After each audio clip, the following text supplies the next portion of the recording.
Pum, pum, pum. Perfecto.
Hola, Chaula. Si vuelve ultimátum, ¿qué personaje usaría? Mm, yo creo que vuelva o no, voy a usar... El tema es si voy a jugar el modo normal o voy a jugar el modo difícil. Supongo que voy a jugar el modo normal y supongo que iré primero a pociones de veneno y luego a Aracali. O... Porque me parece que es que la Aracali está muy rota. Pero bueno, en fin. No, ahora no sé, no se me ocurre ningún personaje en Ultimatum que digas, oh Dios mío. O sea, al final Ultimatum iba de que no te matasen y ya está. Pero los bichos no eran demasiado difíciles, ¿no? Y bueno, que tenías que evadir ciertas mecánicas. Aparte de que, bueno, seguramente al fin... Vete tú a saber si hago ultimátums o si simplemente los vendo, pero... En un principio voy a ir a Aracali. Y empezando con pociones de veneno. ¿Tú tienes algo ya pensado, Chaura?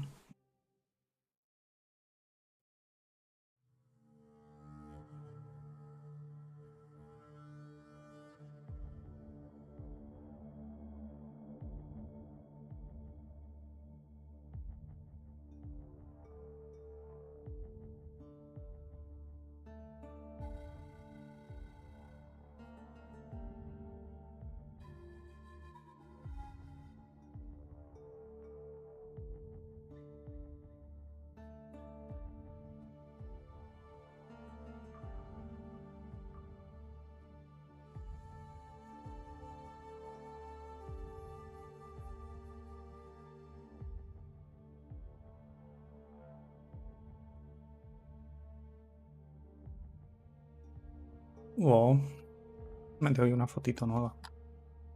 Bueno, y eso también.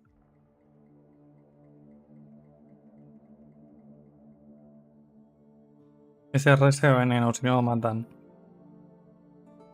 Bueno, hay expectativa, ¿eh? A ver si matan cosas o no. Yo no tengo tan claro que lo vayan a matar, ¿eh?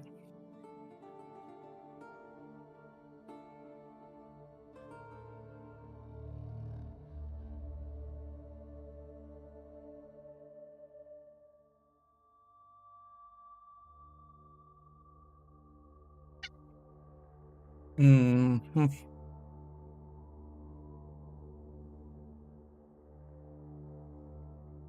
no me acuerdo que llevaba, la verdad. Es que no me acuerdo de... A ver. Mi penguin...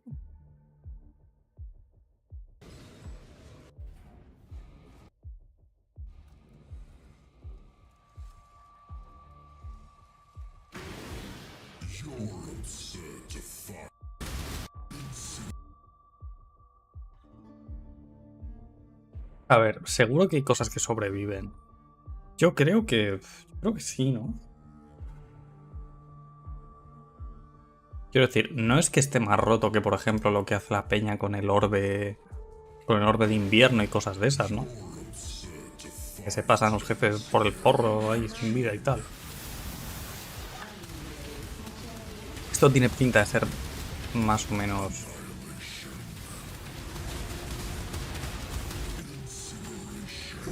Yo creo que sí. Yo creo que esta la van a dejar.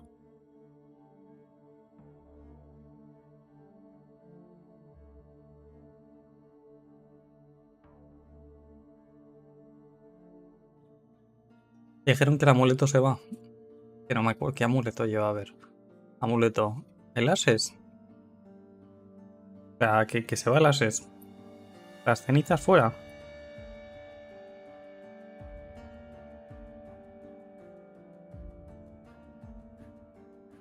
¿Quién dijo eso?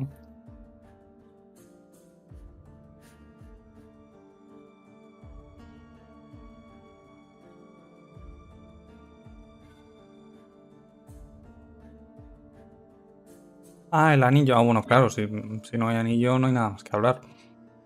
¿Esto lleva el anillo? No, esto no lleva el anillo.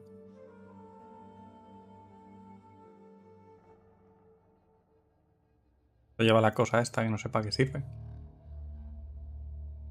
Pero por lo menos el del vídeo este no lo lleva. Te digo, el del vídeo ese no está tan roto. Vamos, y el anillo roto del santuario, eso sí que se pira.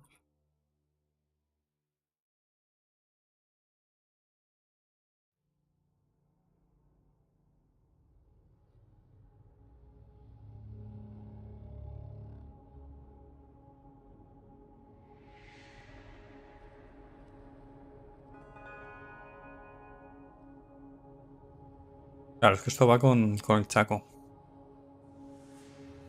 A ver, no sé, pero yo... Esta que he cogido aquí del vídeo, yo supongo que sobrevivirá sin ningún problema. No me parece nada demasiado loco. Porque tienes que llevar un Chaco, el pavo va con el... Con el cintu bueno, ya ha tardado... Para todo el equipo que se ha gastado... Está a una velocidad normal, no ha sido nada demasiado loco.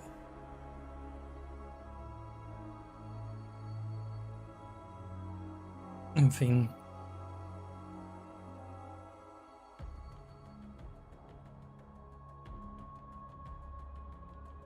Muy bien, entonces, ¿en qué hemos quedado? Con SRS a veneno, ¿eh? ¿Eso qué es? ¿Nigromante solo? Sí, ¿no?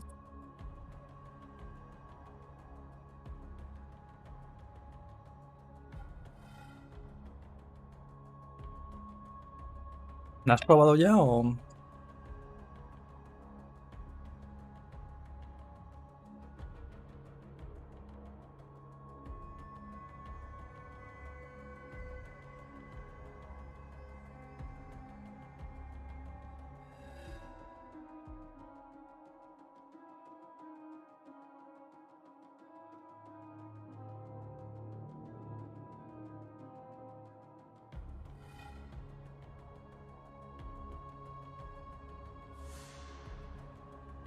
Ah, que el casco te cayó...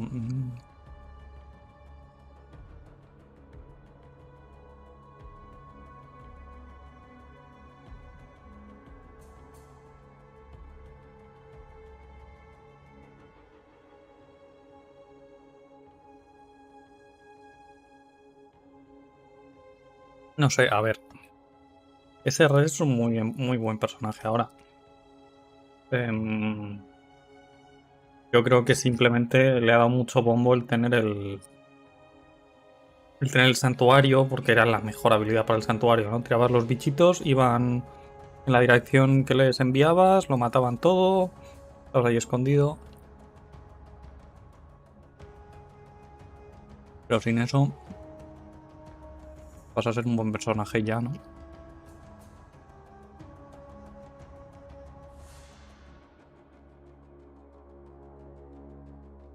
A ver.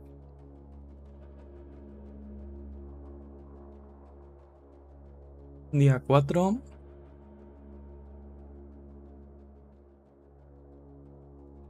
2%.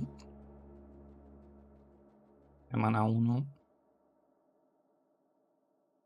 2%. Semana 2.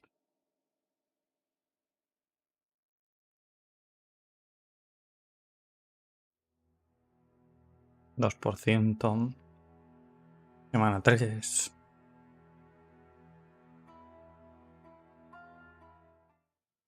Hi, Chris Wilson from Grinding Gear Games. Thanks for joining us for today's live stream as we unveil Path of Exile Crucible, which launches on April 7th on PC and Mac and on April 12th on console. Twitch drops are enabled on today's live stream, so make sure you follow the instructions below in order to claim your Sphinx wings. This is our last dedicated Path of Exile 1 announcement stream for around 6 months. That's because our 322 expansion announcement will occur during the ExileCon livestream in late July. Set yourself a reminder to tune in, because we'll also be unveiling massive amounts of information about Path of Exile 2, including revealing the date that its beta will start. Okay, back to today's livestream. Here's what you can expect. We'll start with a trailer for Crucible, followed by a deep dive on the League itself. Then we'll cover this expansion's endgame improvements, including the introduction of Atlas gateways and revamps to both Breach and Abyss leagues. We'll discuss changes to Path of Exile's balance metagame, including changes to the passive skill tree, its masteries, an overhaul of the Saboteur and Pathfinder Ascendancy classes, 9 powerful new Val skills, and some of the new unique items you can build around. After that, we'll cover improvements to the Ruthless game mode and the League launch boss kill event, before diving into the new Supporter Pack series. The livestream will then conclude with a Q&A session between Ziggy D and me, where we'll answer questions from Twitch chat. After the livestream, we'll drop the full patch notes.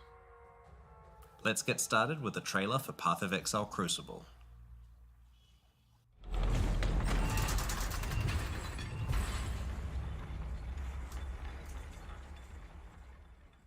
Hail, one of many.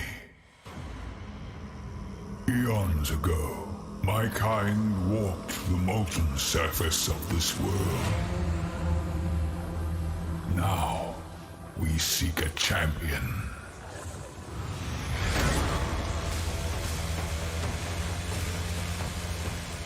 You must endure the heat of the crucible.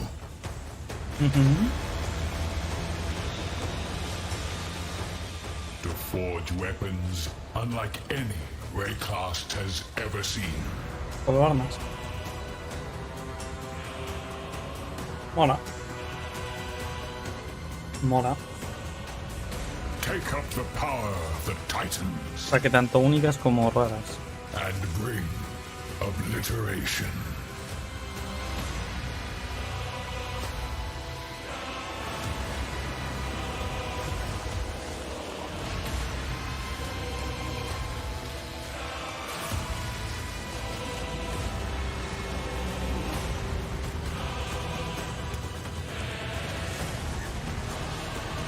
Vale.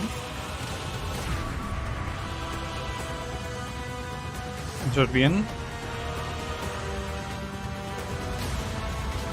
Más. Ya está. Joder. Pues muy bien todo eso, ¿no?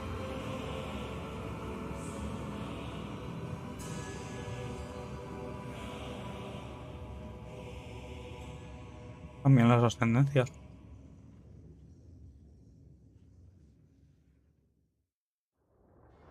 In Path of Exile Crucible, you'll learn about an ancient race of titans who once shaped the primordial surface of Rayclast. In this league, you will earn the ability to forge their power onto your weapons. And what form does that power take? In an iconically Path of Exile way, it's the ability to imbue your weapons with their own passive skill trees. These Crucible trees can have quite an impact on your character build. For example, in addition to the regular mods on this bow, its Crucible tree grants additional physical damage, physical to chaos conversion, the Master Fletcher notable passive, improved grace effect, and level 10 lesser multiple projectiles. While this is certainly a decent tree to get, it's not even the maximum depth and could be even more optimized for your build. In order to forge these powerful trees onto your weapons, you'll need to complete Crucible encounters. There's one in each area. Each encounter takes place at a Crucible forge. As you approach the forge, you'll have the choice of which of your equipped weapons you want to focus on. This can include ones on your alternate weapon swap if you want to improve one you're not currently using. After selecting a weapon, you channel it at the Crucible forge to spawn monsters. The longer you channel for, the more dangerous and rewarding the encounter becomes. As you spawn additional monsters, they combine together to create larger and more fearsome foes that grant even more experience for your Crucible passive tree. Being able to ramp up the difficulty of the encounters is a double-edged sword. While it gives you the opportunity to make rapid progress on your Crucible weapon crafting projects, it comes with significant risk to your character. It's easy to accidentally overwhelm yourself and make an encounter that is too dangerous. Channel carefully and adapt to what your character is capable of. When you first find a weapon, it doesn't have a Crucible tree unlocked. Channeling that weapon at Crucible encounters will unlock and reveal its tree, as well as allocating the first skill.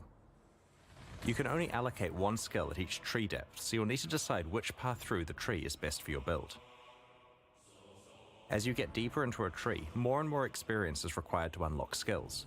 The final depths can take quite an investment and can only be found rarely on endgame items, but also have some of the most powerful properties. For example, this wand has 2 depth 5 skills to choose from. One of them allows all damage from your Freezing Pulse and Eye of Winter skills to poison, and the other allows various brands to be attached to your Summoned Reaper. There are many such modifiers to skills that will enable very interesting build combinations. In addition to all types of weapons, shields can also be empowered with their own Crucible trees. Here's a relatively simple low-level example. It gets a bit crazier as you approach the endgame.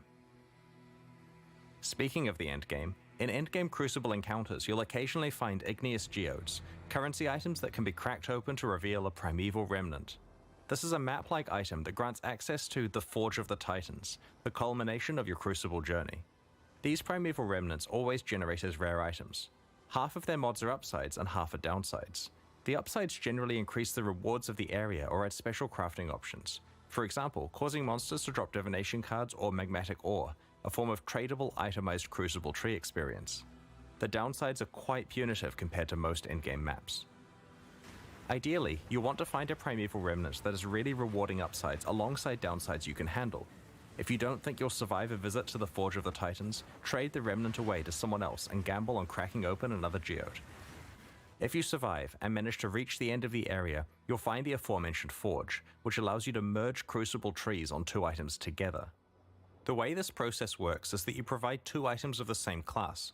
For example, a pair of bows, a pair of shields, or a pair of one-hand axes. One of these items will be melted down and applied to the other, which will keep its regular properties. Their crucible trees will be merged together in an unpredictable way, taking elements of each one. This is a little reminiscent of how recombinators applied to item mods, taking parts of each crucible tree and merging them together, as well as randomly upgrading, downgrading, or mutating skills on the resultant tree. While this process can create some really powerful trees if you get skills you wanted from both items, it can also completely wreck your precious trees, so take care choosing which you risk combining. Also, like recombinators, there are ways to manipulate the system to improve your odds at getting certain outcomes. For example, any skills that have been allocated are more likely to show up in the resultant crucible tree. By default, you can only add crucible trees to non-unique items, but it's possible to get a mod on the Forge of the Titans map that allows you to imbue a unique item with a crucible tree, which can then be leveled up via regular crucible encounters. To combine crucible trees on unique items together, you'll want to find a crystalline geode and crack it open to reveal the secret higher level version of the Forge of the Titans. I probably shouldn't say too much about it, but it will let you do some interesting things with crucible trees. There's an important thing to note about crucible trees on unique weapons. In addition to being much harder to unlock, there's a special rule about how they can be combined. A unique weapon must be combined with another copy of the same unique weapon to merge their trees together. Because this destroys one copy, getting a good crucible tree on a unique weapon makes it insanely valuable. It may also raise the trade value of all unique weapons by quite a lot, as players sacrifice them trying to create perfect crucible trees.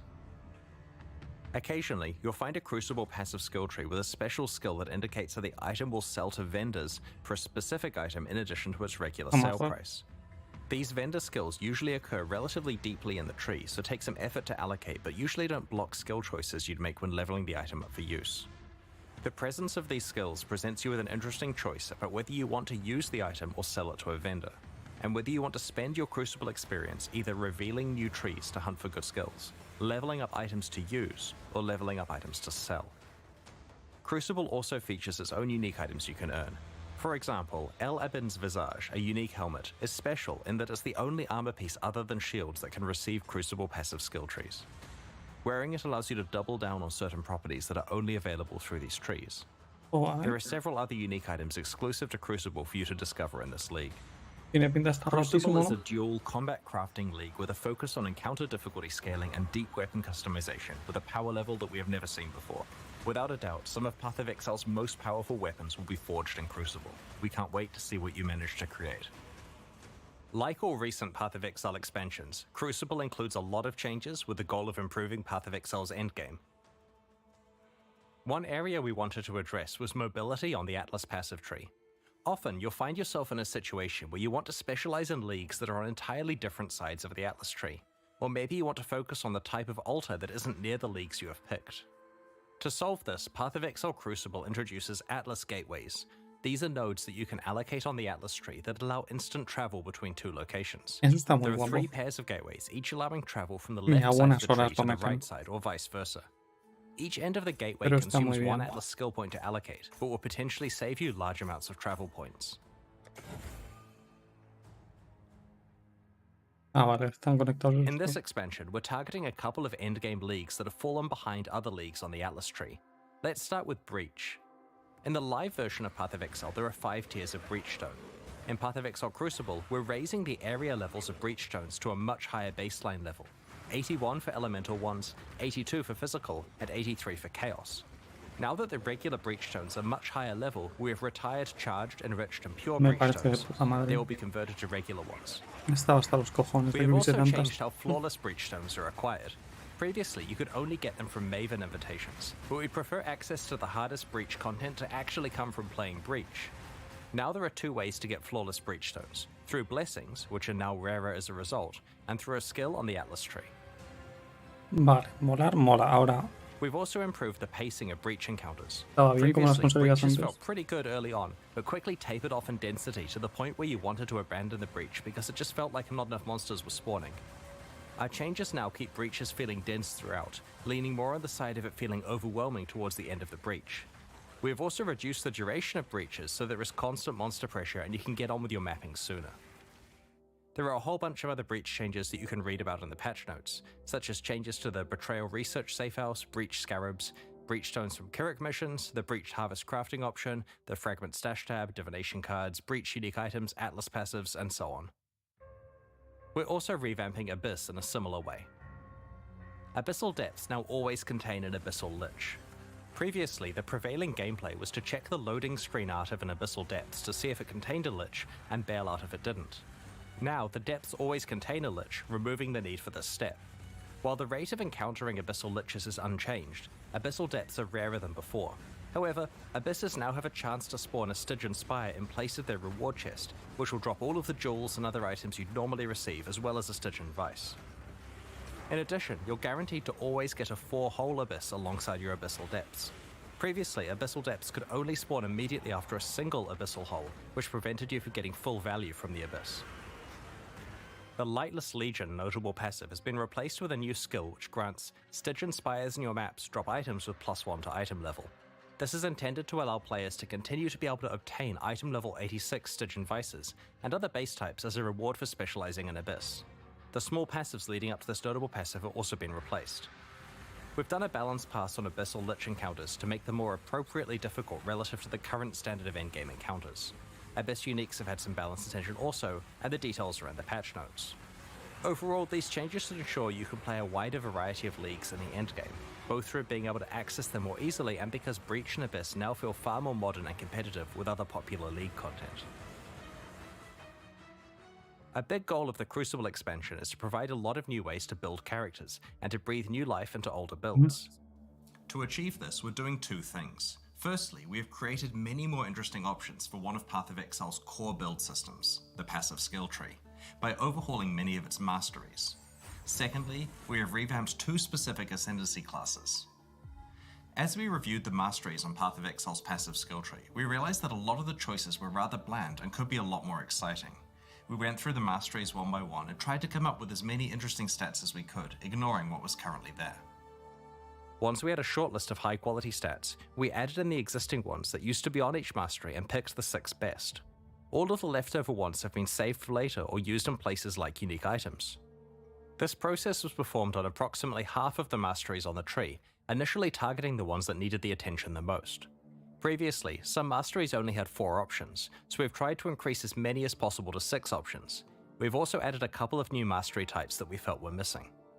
Let's look at an example, the life mastery choices. You can see some of the interesting new options, such as the ability to manipulate your low life and full life thresholds, which allows you to more effectively use the damage while on full life support gem and many unique items. Getting a large increase to maximum life when you have no life on your body armor not only works really well with a whole lot of unique items, but also opens up new prefix composition options for rare body armors. Here you can see the armor and energy shield mastery has more options available than before. The other thing we focused on with this one is tying the mechanics together better. Instead of some being about armor and some being about energy shield, we've tried to make sure each really emphasizes having both armor and energy shield.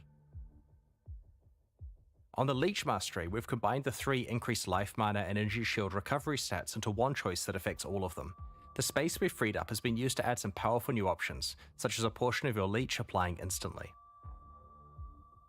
The Spell Suppression Mastery also has many interesting options. Your chance to suppress spell damage becoming lucky is extremely useful before you've optimized your gear and haven't reached 100% yet. The third option rewards you for stacking more than 100% spell suppression, which previously had few benefits. Now it's something you can plan your itemization around. While looking at masteries, we noted that there were some mechanics that didn't have enough passive tree support, so we decided to add some more options and passive skill choices for those mechanics. We also wanted to grant more access to certain types of masteries in specific parts of the passive skill tree. For example, in order to allow more access to the attack mastery, we've added an attack cluster by the Templar and one between the Ranger and Shadow. We wanted to create more access to other forms of recovery such as regen and recoup, so we've added some new passive skill clusters. Note that there is now a new mastery called Recovery. We've also added more capacity for investment in certain mechanics that we felt could be improved, such as link skills, stun mitigation, and marks. These mastery improvements and passive tree changes are just some of the ones introduced in Path of Exile Crucible. We look forward to your feedback on the rest when you check out the passive skill tree next week. While going through Ascendancy classes, we identified two that needed work, the Saboteur and the Pathfinder. Both have been significantly changed in Path of Exile Crucible. These changes reinforce their respective identities while adding some new options to build around. The Saboteur is definitely the Ascendancy class most aligned with traps and mines, but the old version of the Saboteur made it difficult to play anything but traps or mines. The new version has more builds available, including a whole new specialization, triggers. There are two notable passives that help with this. Like Clockwork grants you the increased cooldown recovery rate stat, which is a pretty rare one. This is great for triggered spells as it indirectly increases their damage. This notable also makes your enemies have longer cooldowns, which can be useful in certain boss fights, for example causing the Maven's memory game to occur less often. The Perfect Crime notable passive summons two trigger bots, which override the location of where a triggered spell is being cast, and instead causes it to trigger twice, once from each of their locations. The layout for the Saboteur's Trap and Mine Ascendancy passives has changed, so that there aren't separate 4-pointers for traps and mines. Now each one has a 2-pointer that is connected to the same shared 4-pointer. We have also completely reworked Bomb Specialist to be specifically tied to area damage, so it's a slightly more general skill. It both gives you some area damage as well as some defense against incoming area damage against you. The Pathfinder has been overdue for some attention, especially with recent features such as concoction skills that she could get the ability to specialize in. We also wanted the Flask-themed Ascendancy to have a proactive way of improving Life Flask usage. Master Distiller allows you to turn most of your skills into concoction-like effects. Master Surgeon now effectively gives all of your Life Flasks the Enduring effect, previously only found on Mana Flasks. Finally, both of the major Flask-themed branches now have some form of Flask Charge recovery. There are other improvements to the Pathfinder Ascendancy, such as Nature's Reprisal, now interacting with Wither to improve all forms of your chaos damage, rather than just attack forms of it. Check out the full details in the patch notes that we'll be posting after the livestream. Path of Exile Crucible introduces 9 new Val skills. Last expansion, there was an emphasis on melee Val skills. In Crucible, we're making sure that many other types of builds get new skills to build around. Val skills let us introduce quite powerful effects that we couldn't normally give to a regular skill that can be used constantly. They also implicitly act as a buff to the underlying skill. Val Absolution upgrades one of your Sentinels of Absolution into an Apparition of Innocence. You can only have one apparition at once, but just check out these massive AoE skills it uses. Val Arctic Armor instantly encases you in ice, preventing non-instant actions including movement, but granting massive damage reduction against hits. After a short duration, it also starts to regenerate your energy shield and mana at a fast rate. Both the damage reduction and regeneration last for a few seconds, or until you have been hit 3 times. It cannot be manually cancelled. Because the skill is instant, it's a great emergency button against dangerous boss slams, but also makes you count as being frozen, despite Arctic Armor normally making you freeze immune. Having another way to self-freeze may be of interest to a few mad scientist build creators in the community. Val Lightning Arrow fires a barrage of piercing projectiles that cause lightning to strike nearby targets whenever they hit an enemy. After a short amount of time, or when they collide with terrain, the arrows randomly change direction and continue flying. This occurs a number of times before the arrows expire. Each arrow can hit the same target once per redirect. Because the arrows travel for a set time before redirecting, rather than a set distance, projectile speed modifiers affect the distance traveled. High projectile speed lets you clear out huge areas with them, while reducing your projectile speed increases the chance of them hitting the same target multiple times. With very low projectile speed, the skill can hit a single target 20 plus times. Val Reap conjures a ring of scythes that deal damage to all enemies in a circular area. The scythes leave behind a pool of blood that deals heavy physical damage over time to enemies standing in it, and for a short duration after they leave it. Val Reap instantly grants a large number of the blood charges used by normal Reap on use, as well as temporarily higher maximum blood charge capacity, substantially powering up the regular version of the skill. Path of Exile Crucible introduces 5 other Val skills we'll reveal over the next week: Val Animate Weapon, Val Domination, Val Ice Shot, Val Rejuvenation Totem, and Val Firestorm. This expansion also introduces more than 10 new unique items. There are 3 in particular I'd like to show you today. Blood Price is a unique helmet that has a new effect, reserving enemy maximum life. This does exactly what it implies, causing nearby enemies to start at 92% maximum life. While this increases your clear speed against all enemies, it's especially useful against bosses. The helmet's drawback is that it reduces your maximum life, but provides decent life regeneration and block and stun recovery to counteract this.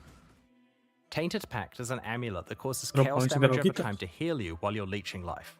While the amulet provides a decent amount of life leech itself, it'll certainly require a few tricks to unlock its full potential.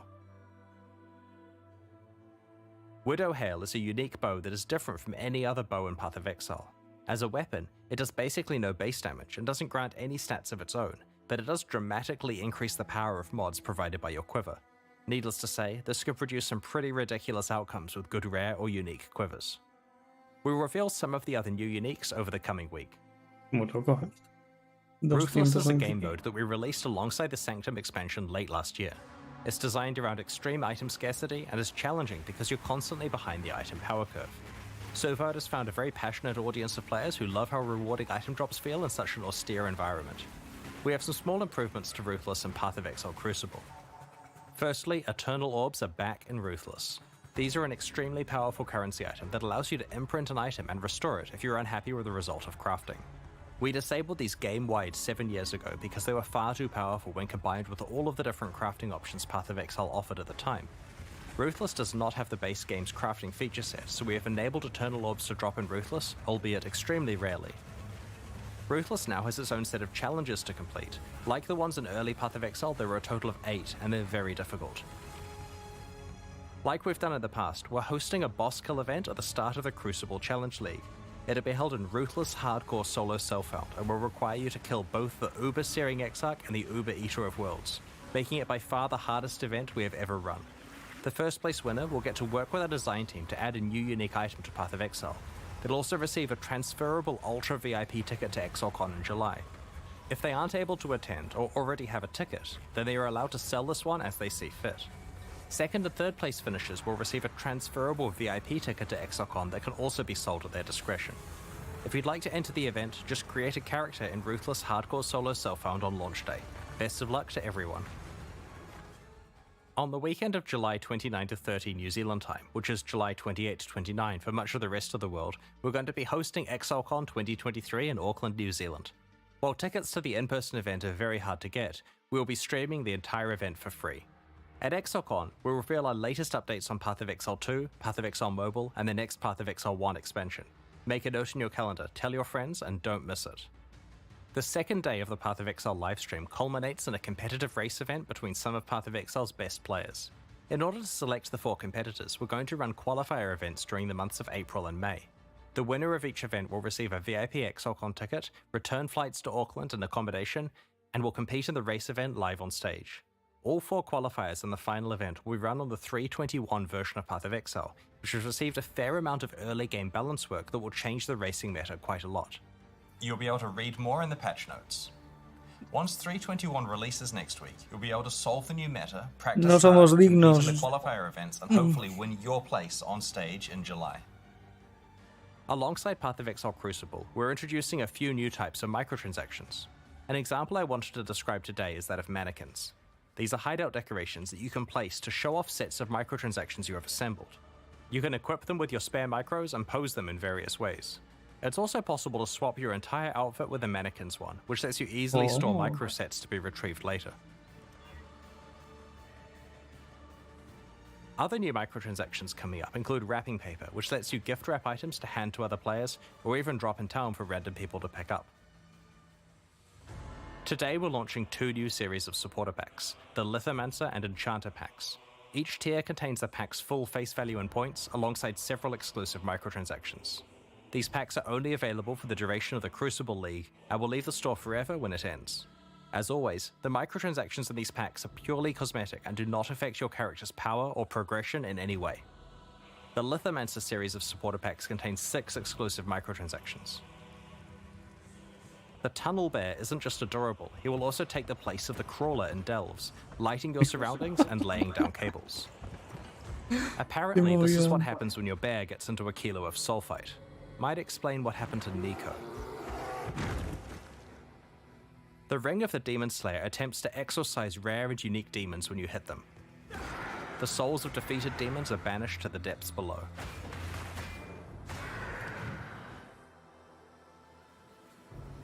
The ancient stone of the Lithomancer's armor set crumbles when you take damage, revealing the crimson core inside. The stone reforms if you haven't taken damage recently. A sip from the ancestral granite flask causes a Kurui ancestor to appear and surround you in protective wards. The ancestral portal encases you in molten armor when you travel through it. Talamoana, warrior. The summoned Kurui ancestor rallies you to battle and honestly seems to have an unhealthy obsession with combat. Go forth and conquer. Ever want to practice running away from volatiles? The gunpowder foot attachment straps explosives to your legs, dispersing lit gunpowder behind you. Be careful, you can only outrun it for so long before it catches up. The Enchanter Pack series also has 6 exclusive microtransactions. The Parrot of Exile pet parrots your exile. We'll just let it speak for itself. It would be wrong to do that here. Wrong. I need more mana. Drinking from the bottled storm Jade Flask encases you in a surging tornado, churning up the ground in your wake.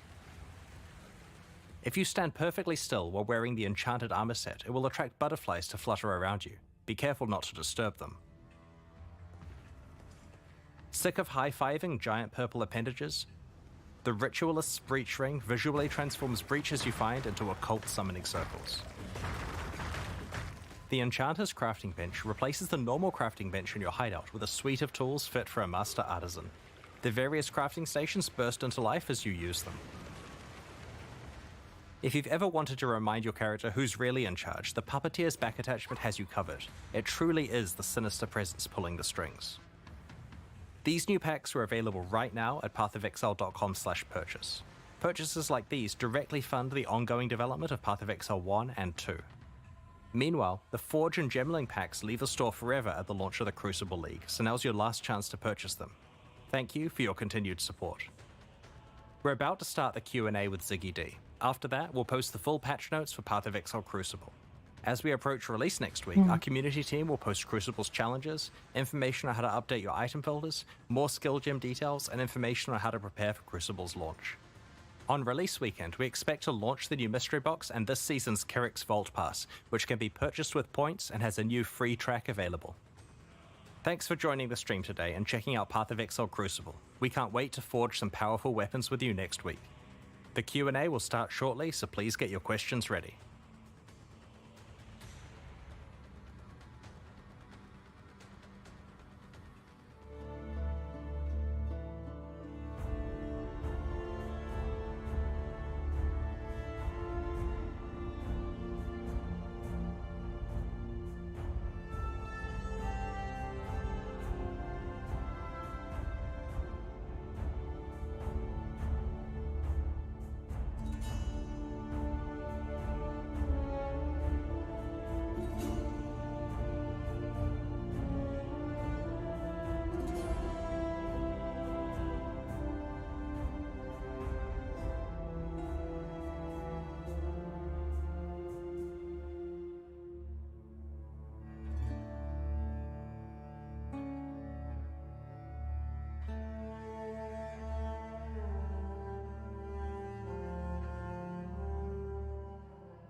Hombre. Bueno.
Está top 1.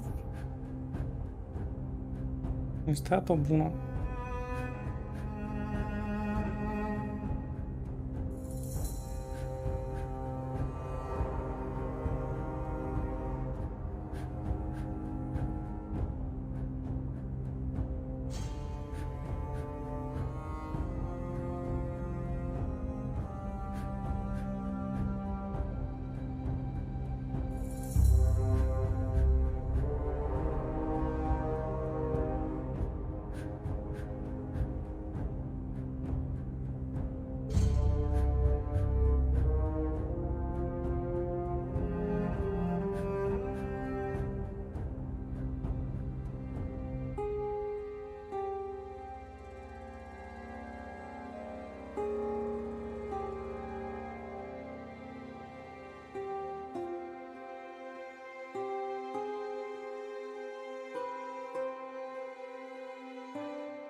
Pues nada, se ha quedado una buena tarde, joder.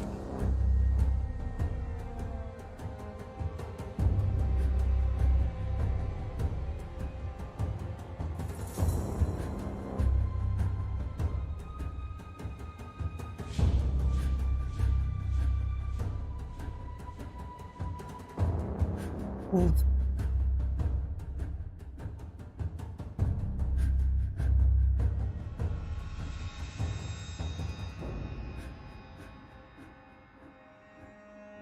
¿A quién le importa? ¿A quién le importa? ¿A quién le importa? ¿A quién le importan las respuestas y las preguntas?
G'day, Exiles. Ziggy D here. Welcome back. I'm joined here once again by Chris Wilson. How you going this morning, Chris? Going well, thanks. Thanks for hosting. That was a pretty spicy, hot reveal stream, the final one before ExileCon, and the last reveal apart from ExileCon's reveal for PoE1 potentially. Yeah, well, we'll be having basically during the keynote for ExileCon, obviously, we'll be dumping all the juicy Path of Exile 2 info, but after that, we'll have essentially the Path of Exile 1 322 expansion livestream taking place from the main stage there. The ending of an era.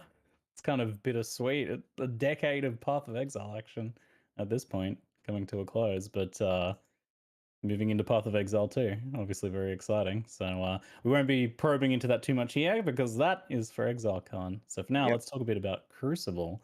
Has there been any reference to Titans and this very early stage of Rayclestian history before now, or is this kind of new ground that you folks are exploring this time around? We like to come up with a mixture of taking something that's referenced and then expanding on it. And I don't want to spoil too much of the investigation of where this is referenced in the game, but we recommend looking into the Red Blade Warbands faction. That's a good breadcrumb place to pick up. The lore experts can begin their investigations there. So the main feature, I think, of Crucible is the power that it's offering players here. How much power is there in Crucible, and are there any drawbacks to that power? Well, you can definitely view this as pretty strict power creep on weapons. Let's just say that. I mean, I'm pretty sure that there haven't been Path of Exile weapons this powerful before. So you're not sacrificing anything by having a weapon tree on the weapon. It's just purely upside. But many of the individual skills do come with their own downsides, and you can choose whether to allocate those or not. And so on a weapon by weapon and skill by skill basis, you're definitely going to have to make decisions about what's best for your build. When it comes to designing like power that has drawbacks versus doesn't have drawbacks, how do you decide which route to go? We feel that having hard decisions about weapons and build choices and skill use is really interesting. It causes you to have to adjust your build around drawbacks. We don't really want to make a game where you linearly just get the ability to kill monsters more quickly without having to think. We like the idea of finding a choice you can make where you're like, like this will increase my power, but I have to work around something else. Like potentially there's a skill that increases your fire damage, but makes it so that you have slightly lower fire resistance. Not a large drawback to work around, but it pauses you for a second and causes you to think, where can I get the resistance elsewhere? Now, I want to emphasize many of the skills here don't have drawbacks. This isn't like, say, Scourge, where there's a corresponding drawback to every single one. It's just the case that for the powerful ones, we've put drawbacks on them so that there's a decision that you have to make. And it's typically the ones near the end of the trees that have the drawbacks, so they don't really block your choices very much early on. Yeah, it feels like a big difference compared to Scourge in that regard. But I've always thought power creep is good when it's interesting, when it offers you like different decisions and an interesting extra layer of customization. Do you have any more like most ridiculously powerful Crucible trees or nodes that you've seen in testing so far? There are some pretty cool combos. For example, if you found a skill that dramatically increases your cast speed at the cost of lowering your damage, then you may want to use, say, Summon Raging Spirits, because then your increased cast speed means you're casting way more of them, doing a lot more damage, and the decrease to your damage doesn't affect the damage of your Raging Spirits, so in that case you completely bypass that drawback and get something that's better value. We've also got some quite interesting conditional skills. One's like, there's one I believe that grants movement speed if your dexterity is lower than 100. And so if you're able to make a build that doesn't have 100 dexterity, like for example, you're just pure intelligence or pure strength, then you can easily take advantage of just a free movement speed boost.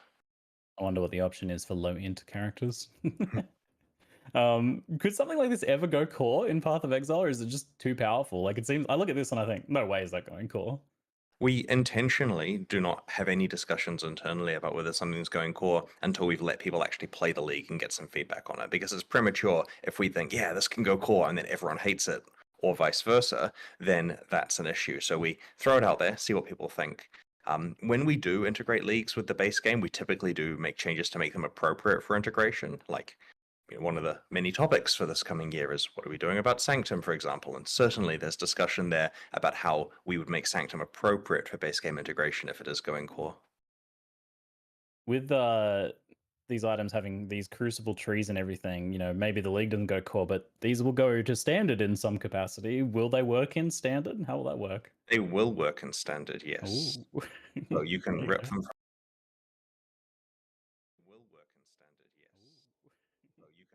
from hardcore to standard right away. It's gonna be It's good worth- fun. It's worth noting you can't level them up or allocate nodes any further in standard. Like you probably want to get the tree allocated correctly before you do ref it to standard. But yeah, you can use those skills over there.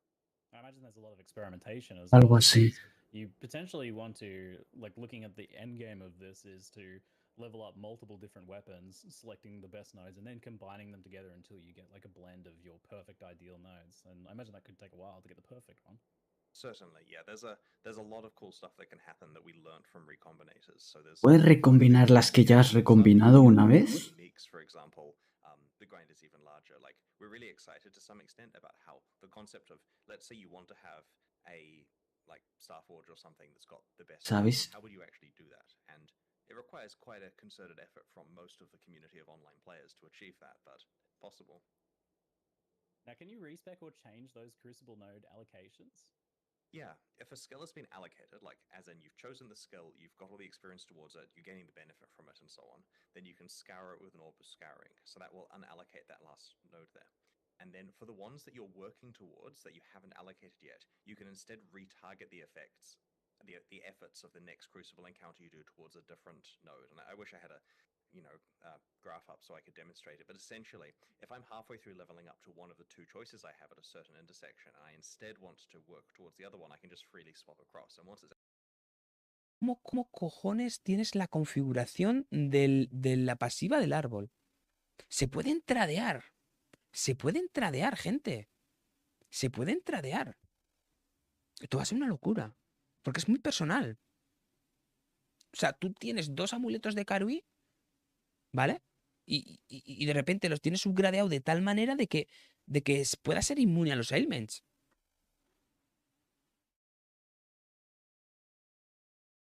Lot as players sacrifice them trying to create perfect Crucible trees. Occasionally, you'll find a Crucible passive skill tree with a special skill that indicates that the item will sell to vendors for a specific item in addition to its regular ¡Hay recipe! skill that indicates that the item will sell to vendors for a specific item in addition to its regular sale price. These vendor skills usually occur Estas habilidades de relatively venta deeply suelen in the estar tree, so a it takes some effort bastante profundidad. sale price. A ver. These vendor skills usually occur relatively deeply A in the bastante profundidad en el árbol.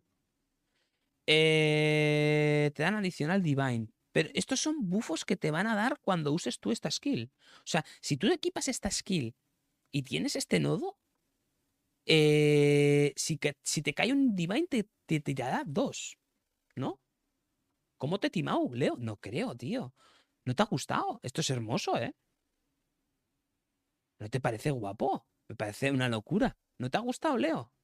Gente, ¿os ha gustado la revelación o no? A mí me parece que esto es crafteo total.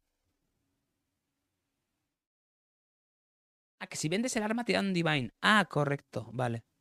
Perdona. tree, so take some effort to allocate, but usually don't block skill choices you'd make when leveling the item up for use.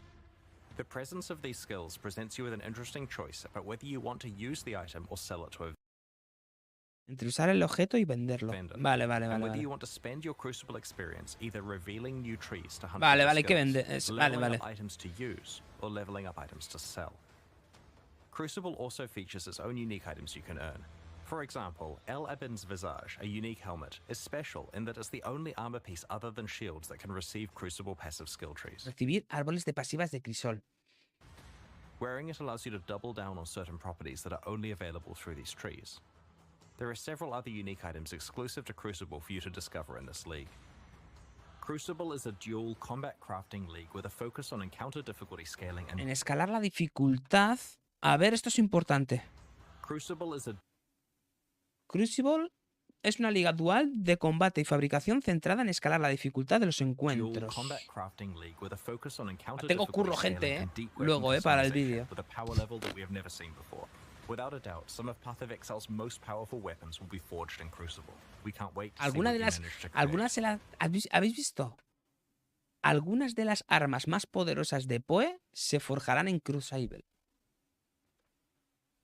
La gente empezará a tirar Headhunters aquí. Madre mía. Crucible is a dual combat crafting league with a focus on encounter Madre difficulty mía, tíos. scaling and deep weapon customization with a power level that we have never seen before. Without a doubt, some of Path of Exile's most powerful weapons will be forged in Crucible. We can't wait to see what you manage to create. Estamos deseando ver lo que logran. Headhunter con pasivas y todo el rollo. O sea, Headhunter o Blood con... Buah, buah, buah, buah, buah, buah, buah. La gente enferma se va... ¿Y el Poekiller dónde está?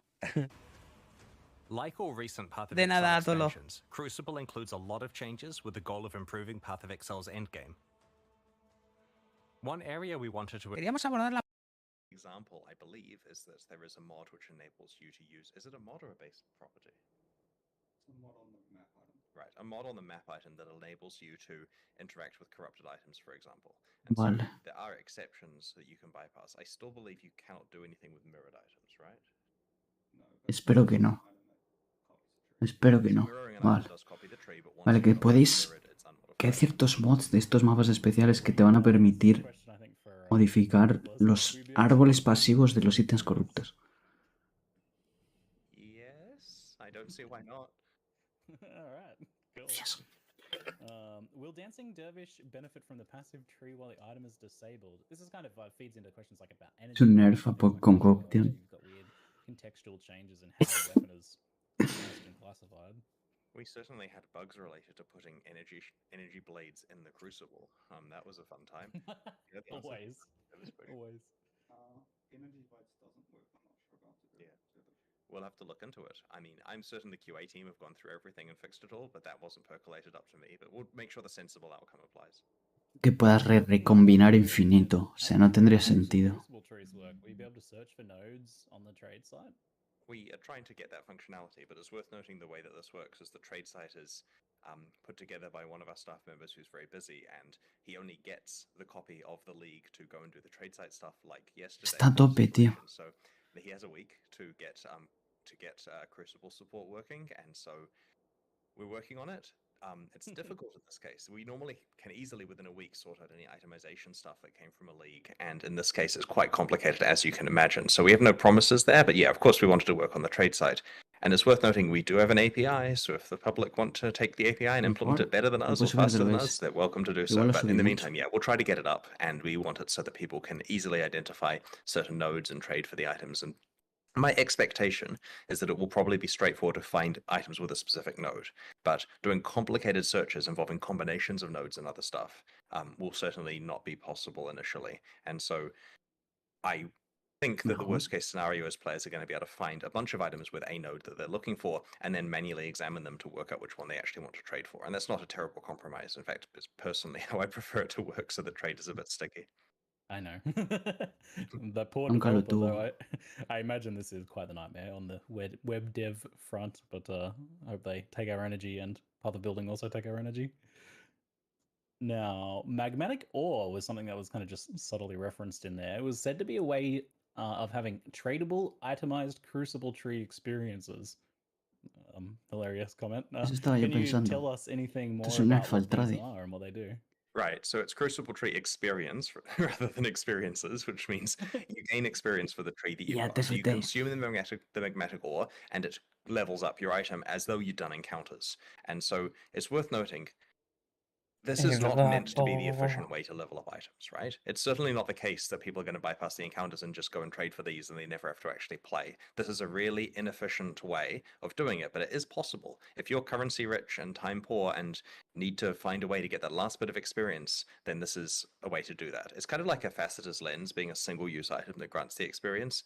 And I suspect that, you know, it's obviously going to be priced in the economy based on how useful it is, but at the end of the nadie day, va a hacer it's eso. not going to be the primary way that you Lo va a level these olvidar. items up. Right, gotcha. I mean, I feel like if there's a way of efficiently playing the game by New not meta. playing the game, someone will figure it out. Subir los Yeah, it's últimos dangerous puntos for de us tu to add, but arma we en do like las the zonas de idea of a mapeo. limited amount of tradability here, and there's various ways to get it as well, which is interesting. Like Hype there's total sell nodes on the Drugtar, trees, as we call diría. the ones that you can vend. You can vend the item to get some. There's mods on the in-game maps, and it Abyssal Lich. Ahora todas las profundidades de Abyss contienen un Abyss adicional. Previously, the prevailing gameplay was to check the loading screen art of an Abyssal Depths to see if it contained a Lich, and bail out if it didn't. Now, the depths always contain a Lich, removing the need for this step. While the rate of encountering Abyssal Liches is unchanged, Abyssal depths are rarer than before. However, Abysses now have a chance to spawn a Stygian Spire in place of their reward chest, which will drop all of the jewels and other items you'd normally receive as well. ¿Arrojará todas las joyas? ¿Cómo? ¿Perdón? Ahora las profundidades abisales son más raras que Abyssal depths are antes. rarer than before. However, Abysses Sin embargo, los Abyss ahora tienen mayor now have a chance to probabilidad de spawn a generar Stygian Spire. una aguja de estigias, una mecánica de estas de Abyss, la típica aguja, en vez del cofre. In place of their reward chest, Vale, han which will cambiado un drop poco all para of que the aparezcan jewels más and las agujas estas. other items you'd normally receive, as well as a Stygian Vice. Vale, vale. In addition, you're guaranteed to always get a 4-hole abyss alongside your abyssal depths. Previously, abyssal depths could only spawn immediately after a single abyssal hole, which prevented you from getting full value from the abyss. Vale, el tema de la profundidad. A ver. Other items you'd normally receive, as well as alongside your abyssal depths. Previously, abyssal depths Las profundidades solo se podrán generar inmediatamente después de un foso abisal. only spawn immediately after a Antes las profundidades solo se podían generar inmediatamente después de un foso single abisal. abyssal hole, which prevented you from getting Lo que impedía aprovechar todo lo que es el Abyss y a veces algún escarafu o lo que sea lo perdías. Wilson. full value No from ha the salido abyss. ni el Diablo 4 ni Poe 2. The Y Lightless esa Legion. sola liga mató al Diablo. La notable de Legión, sí. Vale. O sea, ahora, si pones un Scarab de Abyss, sí o sí tienes más profundidad de que tengas.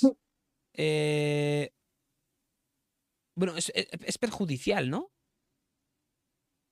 sea, es más perjudicial, ¿no, gente? La gente que está farmeando Abyss con el drop y todo esto del esto, cuando metes Scarabs de Abyss por el Incrase de Monster Pack y todo eso, cuando estén farmeando apotecaris y todo el rollo, hay más probabilidad de que te salga la profundidad, ¿no? is unchanged. O sea, lo han Abyssal depths nerfeado. are rarer than before. However, abysses now have a chance to spawn a Stygian Spire in place of their Una aguja estigia que reward me dé un chest, cofre. which will drop all of the jewels and other items you'd normally receive, as well Si te as toca la aguja estigia, GG. Y además contiene una faja contiene una faja estigia. La estigia en bis estará más rota, o sea, saldrá más, bajará de precio. Pero, claro. Claro, si contiene una aguja, habrá más bichos. Porque sí o sí va a contener una aguja. Stygian Vice. Lo que no entiendo es lo de la In addition, profundidad. you're guaranteed to Siempre recibirán un abyss de 4 always get a fosos, 4-hole abyss alongside your abyssal depths. junto con las profundidades Previously, abisales. abyssal depths could only spawn immediately Solo podían generar inmediatamente después de un foso. after a single Vale. abyssal hole, which prevented you from getting full value from the abyss. The Lightless Legion Pues no sé si la han nerfeado o la han bufado, gente. Yo creo que han incrementado los bichitos, ¿no? notable passive has been replaced with a new skill Legión. which grants Stygian Spires in your maps drop items A ver, las agujas estigias de tus mapas arrojan objetos con +1 al plus nivel. 1 to item Vale. level. This is intended to allow players to continue to be La able idea to es permitir que los jugadores puedan seguir obteniendo obtain item level 86 Stygian fajas estigias de nivel de 86. Sobre todo esto al principio de liga para craftear el tema del porcentual de vida, resistencias. Todo esto, gente, es muy importante, ¿eh? Porque esto al principio de liga puede dar mucha currency. Lo que creo es que bajará mucho el precio del ítem level 86 de las Stygian Vise. Va a bajar bastante el precio. Será más accesible. vices. Se podrán craftear bastante bien con vida, resistencias tier 1 y todo eso. Probablemente se saque menos plata. And other base types as a reward for specializing in Abyss. The small passives leading up to this notable passive have also been replaced. We've done a balance pass on Abyssal Lich encounters to make them more appropriately difficult relative to the current standard of endgame encounters. Vale. Abyss uniques have had some balance attention also, and the details are in the patch Y tú notes. ya, ¿no? Overall, these changes should ensure you can play a wider variety of Que se pueda jugar con una variedad mayor de ligas en el final del juego. leagues in the end. Claro, correcto, lo entiendo, lo entiendo. Quieren que la gente juegue más este tipo de mecánicas en el endgame y no se centren tanto en strong boxes y todo eso. Game, both through being able to access them more A ver, lo de Breach lo puedo entender, lo de Legión también, pero lo de Abyss, On that note, then, what happens if you fail a Crucible encounter? Is there some risk-reward aspect here, just outside of dying? You only get the Crucible tree experience if you complete the encounter, but your item is not at risk. We went moderately safe with that. So essentially, if you make an encounter that's too hard, you might lose experience on your main character or lose your hardcore character or something if you die. But realistically, the only thing you're practically missing out on is finishing the encounter to get the experience. I noticed on the Primeval Remnant map teaser, there was a mod players cannot suppress spell damage. I know the intention is to make these maps very challenging, but how do you approach making monsters harder versus disabling aspects of builds or hampering the player when it comes to designing difficulty? So the mods on the maps are meant to be very dangerous. Like we picked mods here that are like expedition remnants almost. Like we want something that's very challenging. But you get fewer of them than on a regular map because half of them are upsides. So 6 modded map here has 3 upsides, 3 downsides. And the downside ones, some of them will raise the difficulty of the monsters, usually by a bunch, and some of them will hamper your build's defenses or potentially make your build not work in the map. But it's worth noting that stuff like spell suppression is more of a hampering your defenses than saying you can't kill monsters. So certainly going into a no spell suppression map when you rely on it takes away one of your defensive attributes, like be careful about that, but it's not necessarily completely breaking it for you. You're going to have to make decisions about which to play. And we strongly prefer that way of designing it. If we have to make it so that every map is playable on every character without really imposing any difficulty, then it just becomes a bit of mush. And so in this case, you will occasionally open a geode, look forward to doing the map, and realize it's better for your friend to do it, and maybe you'll trade with one that you can do. And if you're playing an SSF and don't have the ability to trade, then you just have to make decisions about whether you run it or don't run it as the other option, or run it carefully, or make another character and play that character in that map to get value from it, and so on and so on. All right. I always have to ask, party play, how does it work in Crucible? So it fully works in a party. Everyone gets experience. Ooh. Basically, you must channel an item at the encounter at least a little bit to be rewarded for it. So there's the molten circle, as you've seen, and basically the players step inside and you choose an item and channel it. And all the channeling makes the encounter harder and more rewarding and so on. And as long as you've contributed at least a second of channeling or whatever, you're going to be taking part in it. Once anyone who is channeled steps outside of the molten ring, a countdown starts which will trigger the encounter. And it's worth noting that throughout maps, that means you can fully engage with these without any problem or loss. Like, sure, maybe, some annoying party member will make the encounter way too hard for everyone, but they have the ability to do that elsewhere in the game too. In endgame maps, each map only allows the map owner to use its crafting benches. So 1 geode equals 1 map equals 1 craft. You can bring your friends, they can get stuff from it, but they can't use that craft unless they contributed the map. Some more questions from chat. How does item level and map tier affect Crucible? Can I quarry farm item level 86 weapons, they ask? All right. Low-level areas have way less Crucible experience. Yeah, so low-level areas give quite a lot less Crucible experience. There's an exponential curve on that to encourage you. Like, if you're playing somewhere 10 levels under you, you're certainly going to have a much better time just doing it in the maps that you're playing. Any other aspects that are worth mentioning? Item level affects how much experience are required to level up. That's true. So the item level does affect experience costs for hitting certain skills. And of course, I believe that certain skills are gated behind certain levels as well, right? You really do want to be playing higher level stuff. Like maybe there's some niche place where you can get access to a certain skill and it isn't too expensive to get it and you can quarry farm more efficiently, but you're kind of wasting your time doing that compared to just playing the maps that in an old version of Path of Exile, where map scarcity was more of a thing, like in, say, Ruthless, where it's actually hard to play maps because it economically destroys you to play too many, then fair enough, quarry farming might be a more reasonable strategy. But I think that in contemporary mainline Path of Exile, you're wasting your time if you're spending too long in the quarry here. Now, the mobs that you spawn with the channeling of the Crucible, are these different to normal mobs, or are they enhanced versions of regular mobs? And either way, are they something that you can turn into a Spectre, for example? Summoner players would like to know. There's a few questions there. So they are actually themed around the properties of the item, which is interesting. Like there's a light correlation between what you've got on the item you're channeling. This is some subtlety here, but they are special. And in general, for these leagues, we try to draw monsters from the pool that are in the area, or at least, the models of those monsters, just for memory reasons and so on. Is there anything else that's special about these monsters here, aside from the fact that they're quite a lot harder if you make the encounter hard? Yeah, they have new skills. And they are spectrable. Yeah, so all spectrable, all have new skills. There is essentially a separate set of Crucible monsters. None of that is what I expected. I actually personally underestimated how important new monsters are for league design. Like we've done a lot of these leagues, like 38 or 39. And if you sat me in a room alone without any other devs and got me to list what goes into a league, I'd forget new monsters. But a lot of people here realize it's critical to have it so the texture of the moment-to-moment combat with monsters does feel different than the rest of the game in a league. And so that's been quite interesting. That's something that it honestly took me a lot of years of development of Path of Exile before I realized how important that was. You said the modifiers on the item affect what monsters spawn. That's such a clever, The nuanced. tree modifiers, like Okay, what yeah. the tree that you're leveling up. Cool. You'll see what we mean. It's not a big deal. It's just cute. I mean, that's what I mean. Like, that's really cute. Like, it's a cute detail, a nuance that I wouldn't have expected. Neat. I know we're rushed to make these expansions in the cycle time we have, but we do get time to finish the details. And interestingly, this cycle has been 17 weeks, so we've had a few extra weeks to get it right. And yeah, I mean, I don't mean to prematurely curse anything, but we're actually looking at a pretty good place quality-wise. Like, the number of issues we have open in our tracker and the stress on the team is significantly lower than it has been at various points. Like, I think yesterday, when we're at the point where we would in the past have had 250 open issues, we're at like 87 by my count.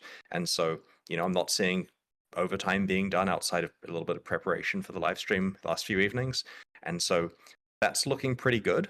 I think that, like the incursion launch, we're going to be hitting it with like a bit of time to spare and make sure everything's good. That's excellent to hear. And details like that, nuances like that as well. I think they really add to the like flavor of it. This weapon that you've been working on for a while is going to feel different to craft than a different weapon in a subtle way that you might not even put your finger on. And that's quite cool. So let's move on to a League revamps topic now. So the Breach revamp, I feel, is actually a really clever way of dealing with the issue of like old content bloat, or of the game being too overwhelming for new players. Revamp older content, shift it up to a higher level where it's discovered later and less likely to overwhelm those newer players. Now, was this the intention here, or just a happy side effect? It's a happy side effect, but one that we definitely acknowledge. So the basic way that the Breach revamp happened was we started by saying, man, there are a lot of splinters in Breach, and it feels crap to click on every splinter, and they kind of are worthless because you're working towards a Breach Stone when you pick up a bunch of them, and that Breach Stone is going to be lower level than you are right now. Like, you're not going to care about that Breach Stone. You're going to want to upgrade it multiple times before you can run it. So how do we fix this? We thought, wouldn't it be cool if splinters were rarer, so they're impactful and there's less clicks, and they actually led to something immediately good? And so we realized, oh look, let's take Breach Stones and just like bump them up a bunch of levels and basically make Breach Stones themselves valuable, because in their current form it's like based around an old version of Path of Exile. And then we realized we can just remove 3 tiers of Breach Stones in this case, and we just cascaded the chain of tidy ups from there until eventually Breach is pitched at way more impactful, tighter than before, higher power level, more valuable splinters, and that's where we ended up. Will you still have to do things like click breach hands in the thick of combat and like pick up those kind of scattered drops afterwards? Yes, you do. And we think that clicking chests during the hectic combat with the chests vanish at the end is actually part of the fun of Breach. Like, here is a glimpse into another world where monsters are rushing in from all directions. What can you get? Can you kill them in time? Can you get the chests? Blah, blah, blah. It's part of the challenge of the short flash encounter here, is to get as many items you can through whatever means. And so we didn't want to make it so it automatically gives you your entitlement of chest items at the end.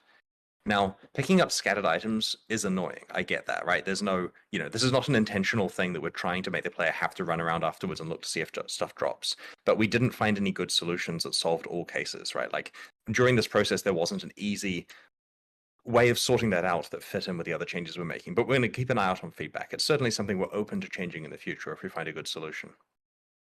The Abyss revamp looks great. I don't really have any specific questions about that one. Maybe chat will. But can we hope to see similar quality passes on more dated things in the future? Like, for example, Harbinger, maybe? Yeah, it's very likely. No promises though on when. Like, for 3.22, we haven't scoped out what endgame improvements are looking like yet, so it could well include Harbinger, or definitely not, and we don't know yet. And back to that kind of initial question, which was the idea of like content bloat or things being a bit overwhelming for new players. Is this something that you guys recognize as a major issue, especially in the lead up to Path of Exile 2 with a bunch of new players on the way potentially?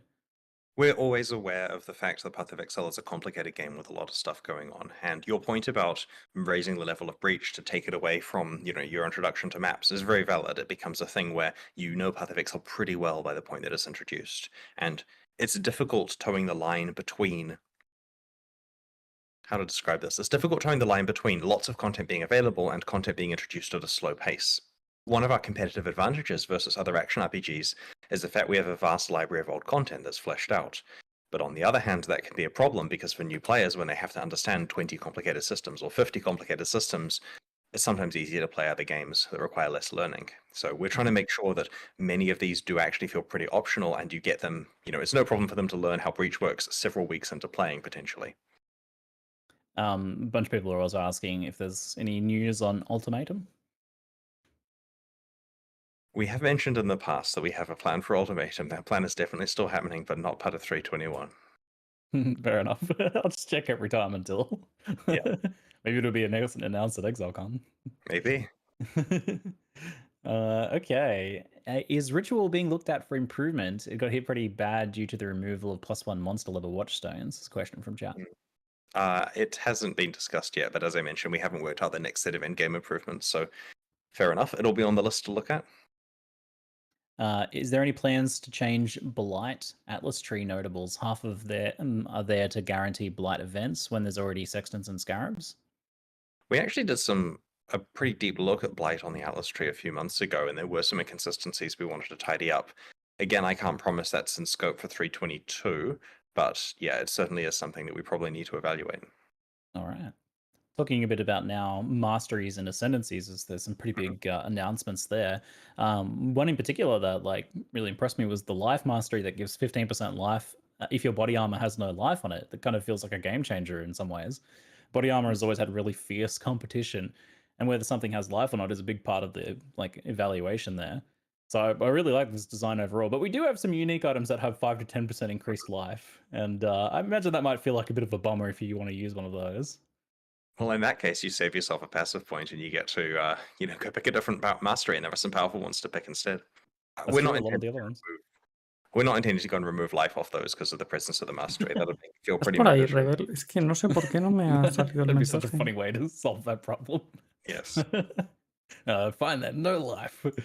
Now this consolation style design that like makes up for a shortfall feels like kind of new ground Pero here, yo, bueno, and it might have some sí, estoy potential use contento. cases in other areas. Like for Me example, the gusta que idea se of vaya a la 20% liga increased anterior movement speed if your y boots don't have ha movement metido speed. los orbes Is this eternos, something pues yo you'd qué sé. consider expanding out with in other Me areas? apetece jugar en It's modo. currently just on the life mastery. I mean, we've got other interesting new designs on the other masteries, of course, and it is a possibility for later, but we want to be careful with this one because, like in the boots case, for example, I worry that soon you'd pick, the masteries that make your gear good, and then it doesn't really matter what your items are, as long as you, for the love of God, don't roll that movement speed or life. And that's kind of against most of how people are trained to create items in Path of Exile. So we're experimenting with body armors with life, but other things follow normal rules for a while. Yeah, it is. It does seem kind of like an experimental thing because you're right. Like it could go the other way to what you want, where it's like warping perceptions of items in unpleasant ways potentially. So interesting. I'll be keen to see how this one goes then. A lot of the other masteries look really impactful as well. I was pretty surprised to see instant leech after that being such an issue in the past, for example. A lot of people have been hoping for like a meta shakeup in terms of changing skills specifically, but here we're getting like a bunch of new Val skills obviously have an impact, and then like all of these masteries and passive changes and stuff like that. Now, what factors kind of go into deciding whether you want to rebalance a skill or the other things like gear and passives around a build, rather? So regarding the meta shakeup, we could at any point go and pick a bunch of skills and alter their damage values and so on. And we've done that in the past, and it hasn't really been as impactful as we wanted. Often what will happen if we buff things that are underused is people don't immediately notice, and then a while later someone stumbles across it, and that doesn't immediately cause the feeling of a new meta that people wanted. It feels like the same meta even though there's stuff they haven't found. And so we wanted to try in this case, leaving the skills alone for the most part. I mean, there's skill balance. You'll read it in the patch notes in a little while. But for the most part, a lot of the changes come from the fact that broadly, many of the masteries have been changed. 2 specific ascendancies have been changed. You've got a lot of new Val skills for many, many different builds. And the masteries in particular have a big impact here because they're right in your face when you're doing your tree planning. You certainly see all of these interesting new ways of building. Y antes de Like eso, an example is, el acero que se divide, el splitting steel. Previously, everything to do with stun in the game was about how do I make it happen less and how do I have it Luego affect my Sunder. character less, right? Shorter stuns, less Clon frequently. no sé cuándo hay que There's ponerse. stun stuff now, which De tanto que encourages no you to get juego stunned Ciclón if you want puro, to build that way. bueno, There's a passive que that no gives you subo un adrenaline personaje empezando con eso. for like 2 seconds per 100 milliseconds of stun, I think. Is that right? Yeah. So if you can find a way of Nivel having 23. 350 milliseconds of stun inflicted on you every 7 seconds, then you've got adrenaline permanently. And sure, that may not even be a good build, but it's a build you could do. And so we're trying with these masteries to cause people to completely rethink how they interact with these mechanics. Esto requiere nivel To answer your 28. question, though, about how Y what ahora, factors ahora que decide has whether usado, we porque rebalance supongo a que skill or ya other tienes things. que usar. We haven't done a Passover mastery A since they were ver, first released, and so they weren't what we yo would hubiese call usado like Sundal. El modernized. problema es And que so yo supongo que before we ahora go and mismo just tú tweak numbers tendrás on a skill, el. we want to make sure that the supporting systems have been modernized. Like the breach Eso, thing, for la example, which hostia al isn't a suelo la meta tendrás change. subida de nivel y hará más daño, ¿no? That Entonces, had been pues, a while before it had been a esas modernized, alturas and yo so it's supongo que sitting there just kind te of out of tendrás que whack with the quedar rest con of lo the que game. It's not tienes. worth running until now. And so we wanted to make sure the masteries Y were really good yo qué scaffolding for sé, builds cogeré before we went to tweak individual las numbers. gemas de soporte Very cool. que te vengan I bien, wanted en to deep dive a little plan bit into the Ruthless y yo qué sé. design theory behind Saboteur. So I was pretty initially Puedo pillar una skeptical of cheta the que tengo idea of like Exalted. adding nodes that Han aren't about cambiado traps eso. or mines, the core identity there. But those trigger bots look Ahora pretty lo que awesome. vale son Kind los of changed my divinos, mind a los little bit. exaltados. They're quite unique. How do you go about making sure that the rest of an ascendancy feels up to ¿Dónde? the O sea, task ¿la and quieres has comprar some de la choices for página de players to make? comprar? So, ¿O la for example, quieres you've got like comprar en un Perfect Crime, mercader? the bots, and like ¿O Clockwork, the cómo? cooldowns. Both are really great. And then you've got some other more contextual nodes in Explosives Network, Expert, and Bomb Specialist. Those are like limited to crit or cold AoE builds, for example. La liga se But acabó they're ya, still por potentially cierto, usable. no. But then everything else is traps and mines. That core identity, there's like such a big divide between the two play styles there that there's not really any overlap in the nodes. So you potentially run into an issue where when you do something like this, you have no real choices to make because all of them you've only got the choices that make sense No, for the para build, llegar a and the nivel others are 28 porque completely me cuesta irrelevant. bastante matar. So that feels like a potentially a little bit Seguramente one-dimensional lo for Path of primero sea Exile. So kind conseguir of how un do you arma get nueva how do you get to this point? y lo There's been a segundo lot of sea iteration of a Saboteur, including recently. Like we had a version in the live conseguir stream that we're ready to prepare, engarces we're para la confident in, habilidad. and we're good to go. And there was enough internal O kind sea, of, it might be perceived as a nerf going on that we necesitas, went and pues changed it ponle further, made que sure that it was, en los we were guantes o much, donde sea, much pues que more tengas 4 comfortable with engarces. it, Ah, tiene una added more. tabla. Did we add ¿Y el arma entire qué arma nodes to llevas? it? Or we literally added a node to it A to ver, make si te sure da that there igual was more todo, choice coges and la that it worked única better. más cara. O sea, Refilmed te the vas sections of the live a... stream, got me back in the recording studio to do the voiceover of that. Pesaos, de verdad. Te vas aquí, estándar, nivel... Requerimientos, nivel máximo 22. No sé si ha sido ya... No sé si vas a una mano, a dos manos, a qué o a cuál. Pero coges aquí y le das a la daño. Es la más cara que no valga más de, yo que sé, 2K, si es que te quiero decir. Y 2K mucho es, pero bueno, ya sabemos que en estándar pasan estas cosas. Pero no, vamos, es que no sé si escalas el daño de caos, si solo escalas físico o no sé qué. Si solo escalas físico, pues en vez de daño tal, pones daño físico. Y te vas aquí al máximo y coges aquí un Kechoji. Pones Kechoji, o si necesitas una mano, te vas a una mano. Te vas aquí, coges una sabiduría de la Bianga. La gema, ¿cuál uso? A ver, entonces, si tienes una tábula,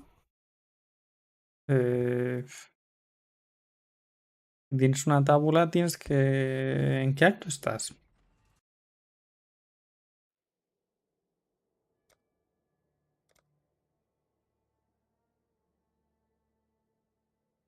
Acto 2.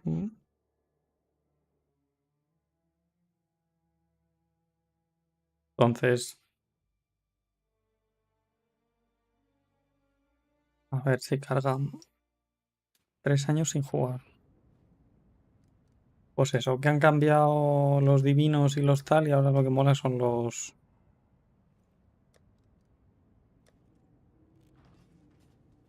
Los divinos y los exaltados los han intercambiado y ahora lo que mola son los exaltados y yo no tengo dinero porque se lo he dado todo a un amigo. Entonces, ¿tendré una tábula? Yo creo que no tengo una tábula, pero mira, sí que tengo una. En fin. Supongamos que yo estoy en el acto 2.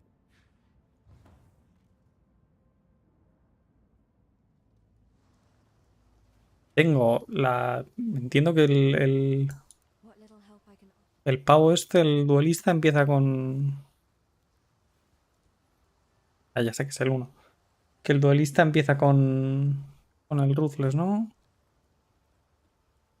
Entiendo que esta, o sea, en plan, esto... Joder. Ay, que se me va la olla. Después... Esta, pues, ¿por qué no? Esta sí.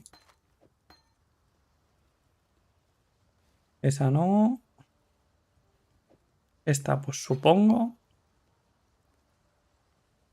1, 2, 3, me quedaría esto, me quedaría una, ¿no? Mime. Algo así. A lo mejor esta. Y te quitas esta.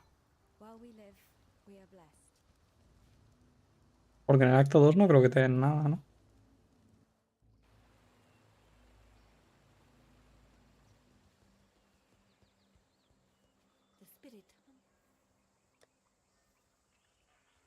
Ah, mira, tienes el daño físico. Pues el daño físico a lo mejor. Supongo, ¿por qué no? Entonces te quitas el sangrado.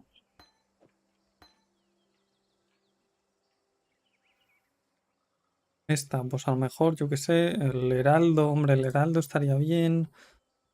El heraldo, entonces te quitas esto, te pones esto, supongo.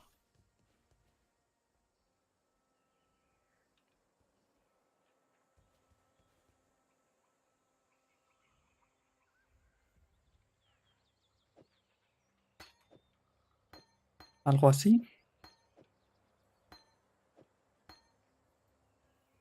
Con lo del Ruthless. O sea, aquí tienes tu habilidad que hace daño. Luego, el Ruthless, el combate cercano.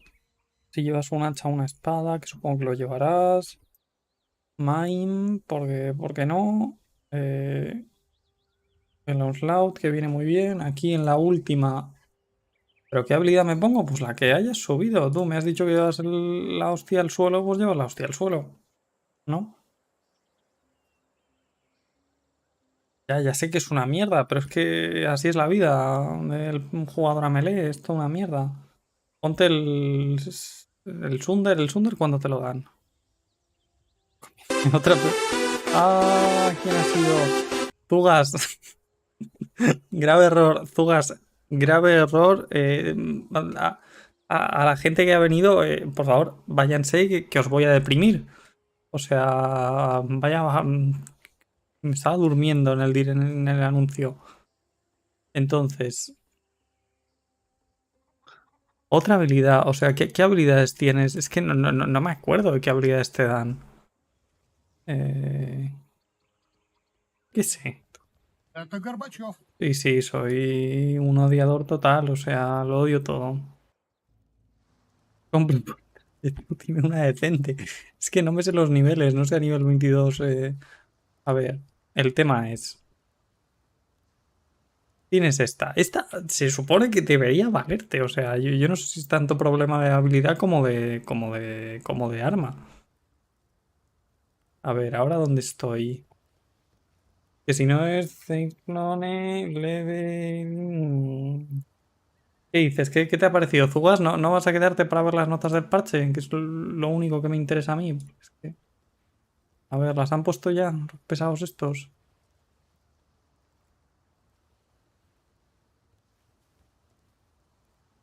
Que no las ponen, ¿eh? No las ponen tú, de verdad. Qué horror de gente. Tengo que cenar y hacer cositas. Ay, ay, ay. Anteponiendo la cena a los directos. A ver, ¿no te gusta la liga? No, bueno. A ver, sí, está bien. Pero ya. Quiero decir, más o menos lo que me esperaba. Están guapos, ¿eh? Los árboles de habilidad de las armas están guapos, pero que... Te quiero decir, voy a seguir teniendo que hacerme un puto personaje que ataque mientras se mueva y que tenga 100% de expresión. Y estoy hasta los huevos. Pero bueno, supongo que me iré al modo difícil y ya está. Entonces, supongamos aquí.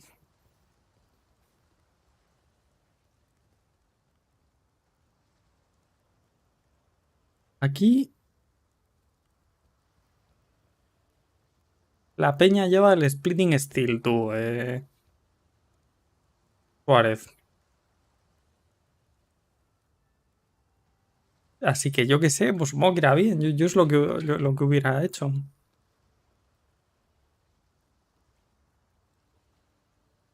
Y vale, ciclo, no sé qué. En fin. Mismo que sé. No, si no es que no me haya gustado nada, es que, bueno, por algún motivo me habías contagiado tú el optimismo ese que tienes y he visto el anuncio y ha sido una vuelta a la realidad que es, bueno, pues nada, tenemos lo mismo de siempre, lo que llevamos teniendo el último año, ¿no? Desde que metieron los Ubers, incluso desde Expedición.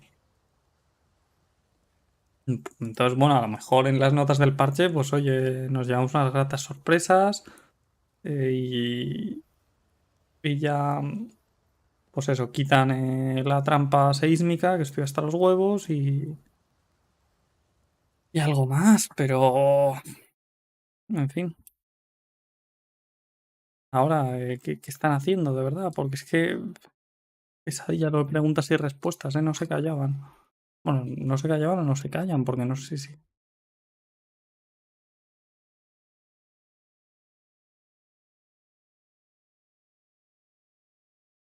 Siguen hablando, ¿eh?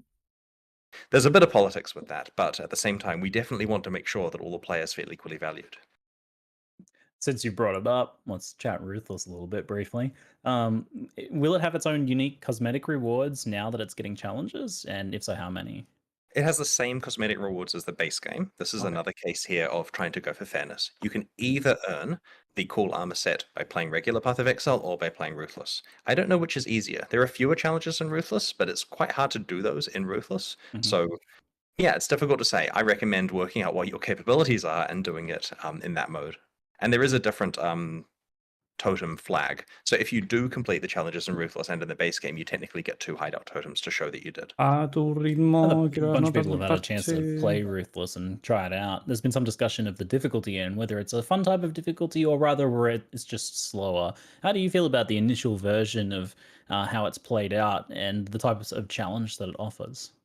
We really like it internally. It emphasizes how fun items can be to find when you're desperately craving upgrades. Like, I get that it's not for everyone, they don't have to play it, but it's an experience of overcoming scarcity and feeling every upgrade to your character that we think is a really valuable thing. And what's interesting is some people, when playing it, say, to be honest, regular Path of Exile, like baseline Path of Exile that a new player installs, could actually be ruthless, and they might have a better time than the overcrowded, very complicated mainline version that we currently have. Now, we don't plan to make that change where we swap them around, just in terms of what the new player experience people get, but it is true that if you're sitting someone down for the first time, they get a bit more of a meaningful and less complicated experience playing in that mode.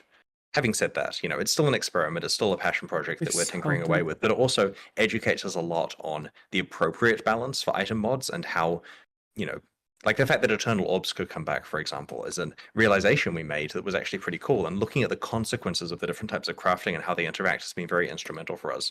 And this is all important because we have to get this stuff right with the upcoming Path of Exile 2 balance, right? We have to make sure the Path of Exile 2 is balanced as a great game from the start. It's almost like it's a useful dev tool more than anything in that regard.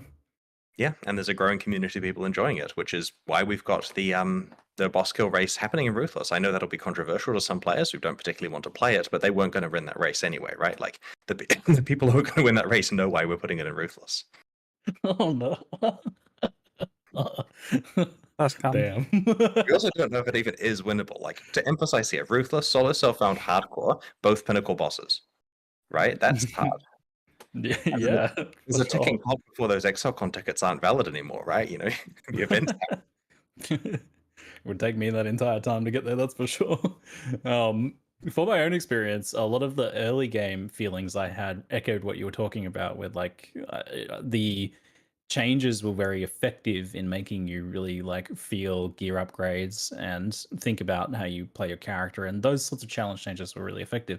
For me though, where it fell apart was actually at that end game, where the scarcity, the economy, and the map drops were so slow that even when I felt ready, I couldn't really progress in endgame at what I felt like it was a reasonable pace.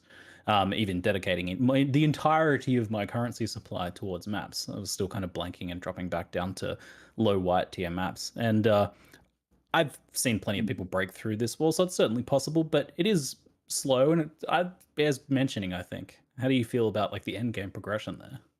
So we've made some adjustments to this in 3.21, but we don't want to overshoot the mark. Like, we don't want to just dramatically swing something in a way that makes maps sustain too easy.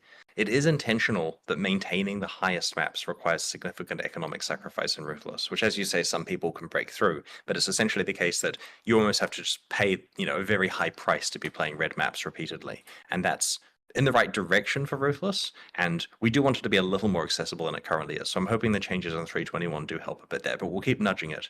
We just don't want to accidentally get it to the point where everyone's got expectations of sitting in red maps like they do in the base game. All right, so potentially some smaller changes there, fine-tuning things out. The Atlas tree is different in Ruthless. Chat wants to know if we'll be getting gateways there as well. Yep. Cool. Very nice. We have a random eclectic mix of chat questions now. So I'm just going to jump straight into these. I have not seen what they are yet, so let's have a go. Lucky Dip. Do we need to equip the weapon to level it in Crucible, or can we use any weapon in our inventory? It has to be equipped, but it can be on your weapon swap. The intention here is that you can't be playing, say, a bow character and have some really high level wand that you're necessarily working on without sacrifice. You are making things for you.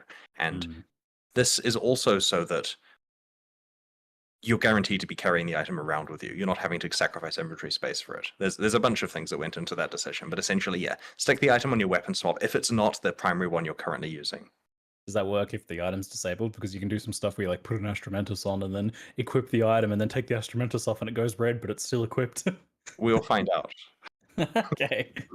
Now chat's just doing the classic Q&A thing where they're spamming melee ? Like there's a question there. You do know that questions involve a few more words than that usually, but maybe that's enough for you to work off. Melee? So in the last expansion, we intentionally introduced a large number of Val skills and some other melee changes. And so the intention with the melee Val skills was to raise the power level of all of those skills, because periodically you get to play them in God mode for a few seconds. And we haven't made as many melee changes in this particular release here, and that's partly because there are, the other 90% of players also would like balance changes. So we definitely have it on the radar to keep an eye on, but there's nothing else in 3.21 apart from what you'll see in the patch notes rather soon. Yep, so Vile skills and masteries and a couple fine tunes here. So have a read in a second when I stop talking. What happens if you animate a weapon with a crucible tree? Oh. It works. Oh, the new Do you expect level. less from Path of Exile? No, I expected it to work. Actually, I'm impressed because I imagine there's some complicated things there. But I shouldn't have done a dev check there. I should have eye contact with the camera. It works, and then quickly, they scurry to make it work. Even things that like allocate passives, does that work? Because they don't have a passive tree, right? Surely those don't work. There's the ones that make sense for it to work will work, but I don't think. Oh, like Master Fletcher, for example, right? Oh. It should work. It should work. Like, at the end of the day, right? Animated guardians and animated weapons are just like entities that get stats, right? Like, if you give an animated weapon +1 arrows or something, it's going to fire +1 arrows, like a monster would, like the player would. Yeah, but you're giving it a passive that then gives the +1 arrows. That implies they have a passive tree. Does that imply they have a soul? Oh, it's technically that we're not giving it the passive. We're giving it the stat and we're calling it the passive. But we're getting into like internals here. Maybe we are giving it. Anyway, we're fine. It'll work. Do animate guardians have souls? That raises ethical questions. Oh god, okay. Does things like pack size affect Crucible? I assume map modifiers will in general, right?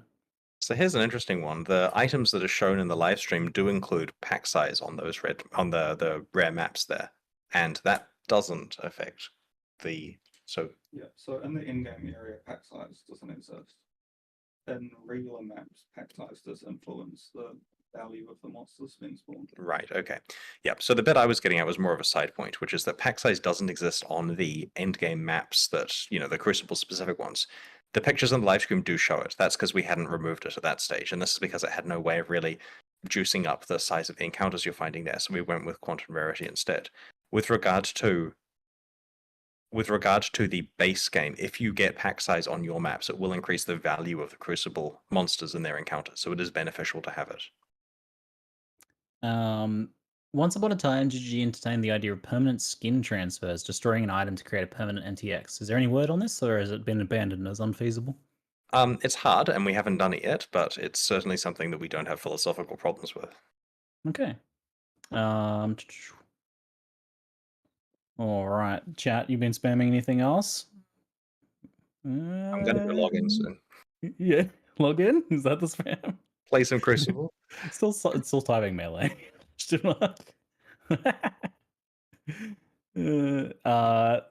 Any changes planned for expedition gear? What's next with Ward? I'm unaware of any changes planned for expedition gear at the moment. I mean, at this stage, it's pretty much a matter of they can read the patch notes in a couple of minutes, and that will answer, and Control F Ward, right? And otherwise, keep posting feedback about what stuff you'd like to see changes to, and we'll look into it for the upcoming expansions. Perfect. Well, let's make that 1 minute. People want to know if fishing rods will have crucible trees, Chris. I'm not going to answer that. I'm going to let them work it out, right? Perfect. All right. Thank you very much for your time, Chris. Thanks Oh, for you're the welcome. Q&A. It's been great. Pleasure as always. Thanks so much. All right. See you fun folks later. Bye-bye.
No pasa nada, te doy la mía, Drogtar.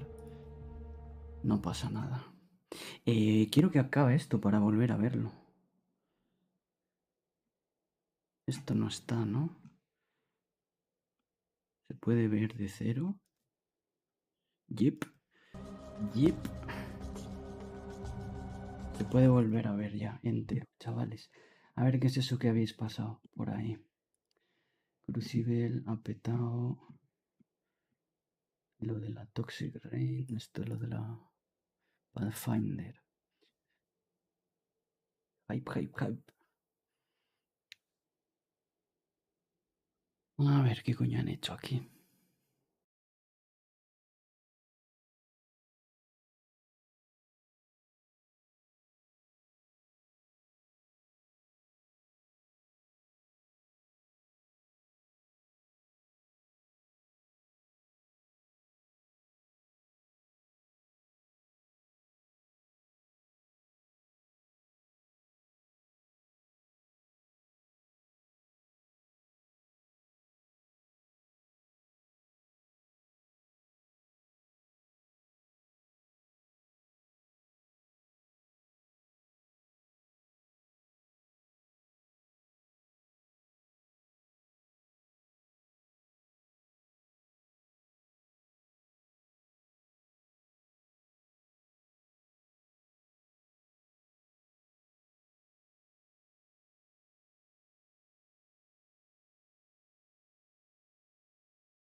Normal, que no se oiga nada, no hay nada que oír.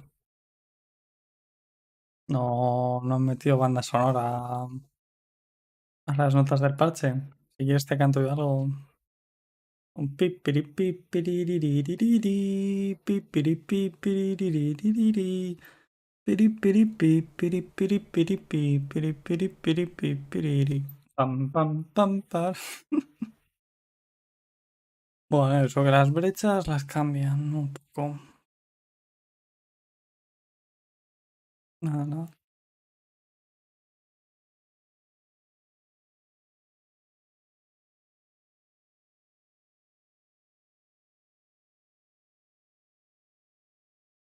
Por ciento, pero entonces, ¿qué han hecho? En fin.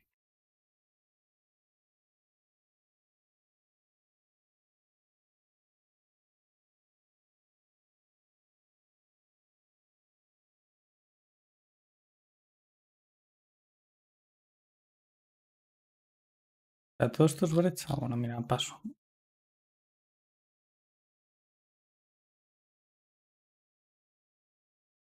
Ah, no, los únicos de brecha.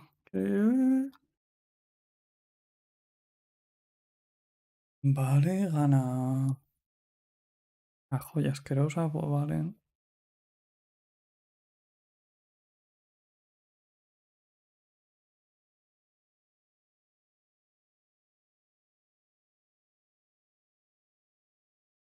Vale.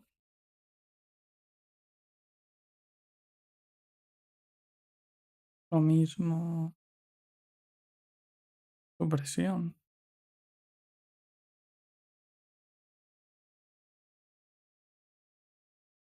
Está muy bien. ¿Cómo es que nunca me he fijado en esta joya?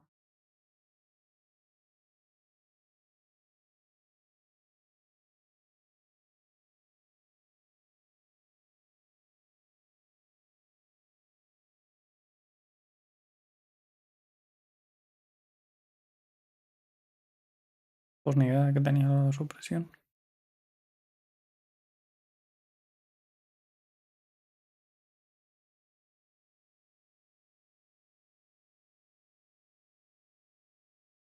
¿Cómo?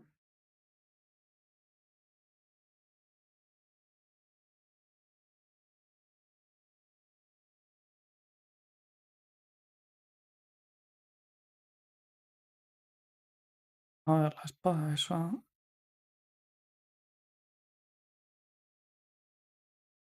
25 envy. Wither.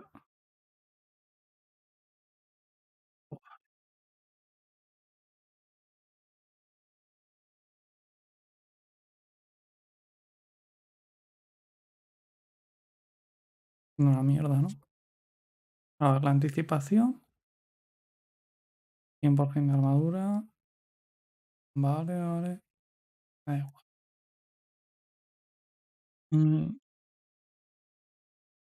La cosa esta. Misma armadura casi, un poco más. Pues vale. Recuperas bastante más vida. Bien, pero me da igual. ¿Qué? Ya no probé 1500 de armaduras y has bloqueado. ¿Qué? Pero acaban de. Perdón. ¿Estoy yo mal de la cabeza o han bajado el escudo? Lo han hecho peor. Ay, tú.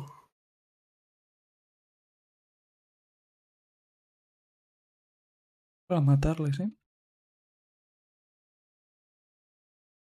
A ver, estas son las del sangrado, ¿no?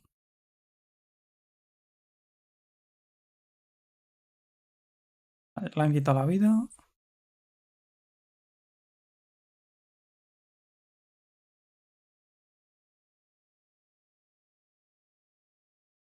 O bueno.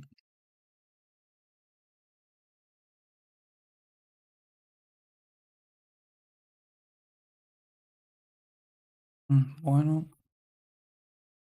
A ver, el besito de un Lunetol. Cambia la base. Ha metido más daño, o sea que eso muy bien. Y vale.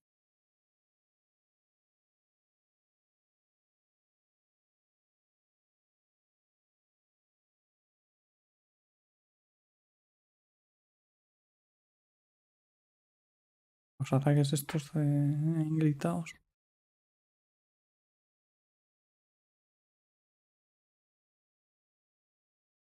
Chof, el arco de Chof. Cambiar la base.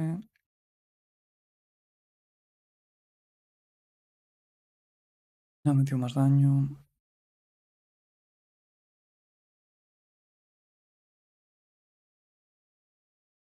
Oh, vale.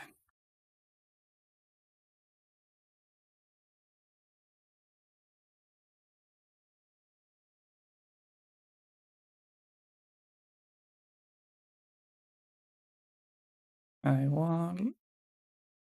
Casco, bueno. Y ahora.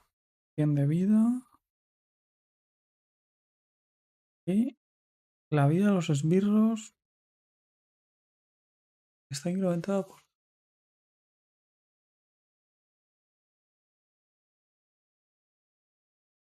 No han cambiado un casco de esbirros. Hombre, tiene buena pinta. Nivel 30 de la Legión Infernal.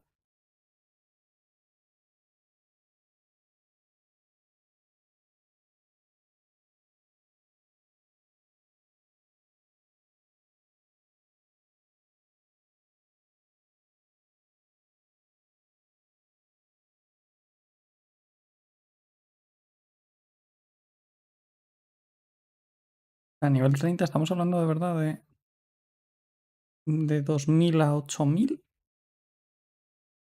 Muy roto.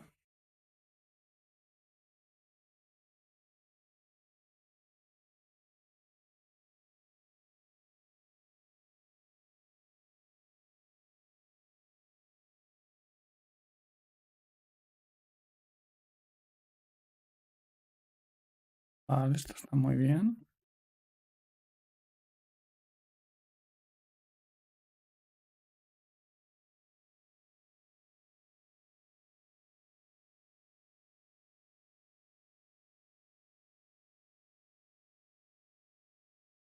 Y esto está bien.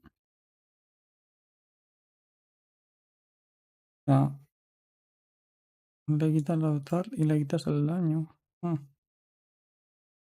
a ver.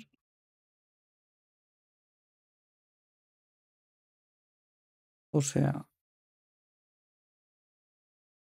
esto se lo queda, no sé por qué. Le meten daño.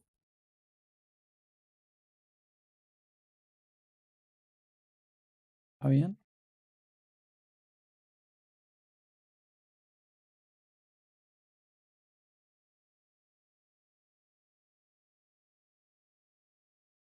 A 120 a 170. Y de la otra manera está bastante bien, supongo, sí. Bastante bien. Vale, bien. Eres un gato tú. Uy, ¿cómo? Vale, bastante bien las hojas esas.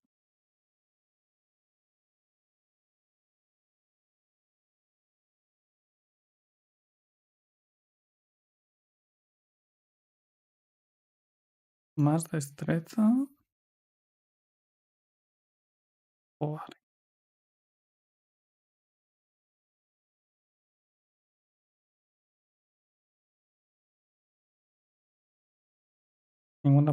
Por ciento de supresión.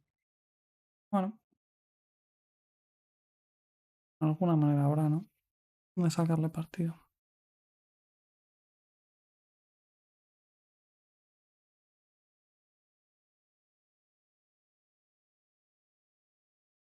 A ver esto. Blinder. 1,55, 6,30.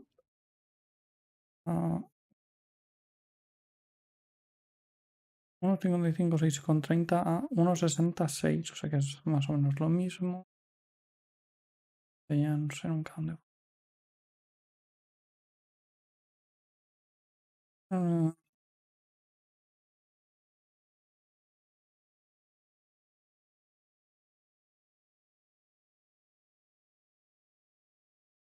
12.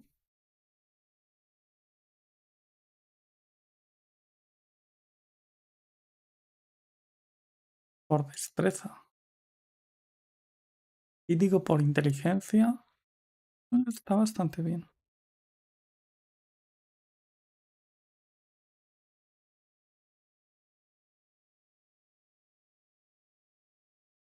Y aquí entiendo que se les ha olvidado decir, ¿no? Que se queda como esto imperial.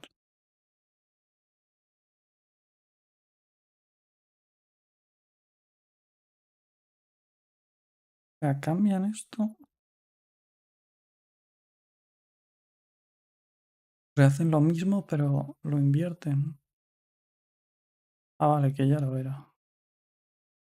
La diferencia es que si le metes a este, en vez de velocidad de ataque por destreza,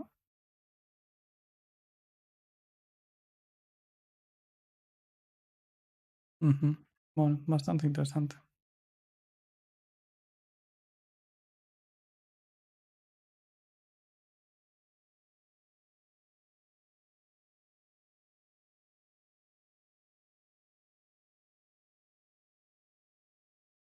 Pues, bueno.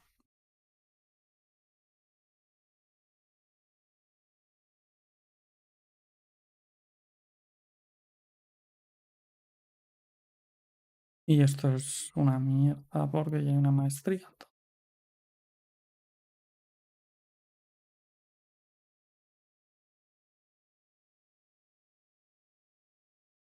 Nivel 30, ¿eh?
Bueno, no sé si hay alguien, pero en fin. Por lo que estoy.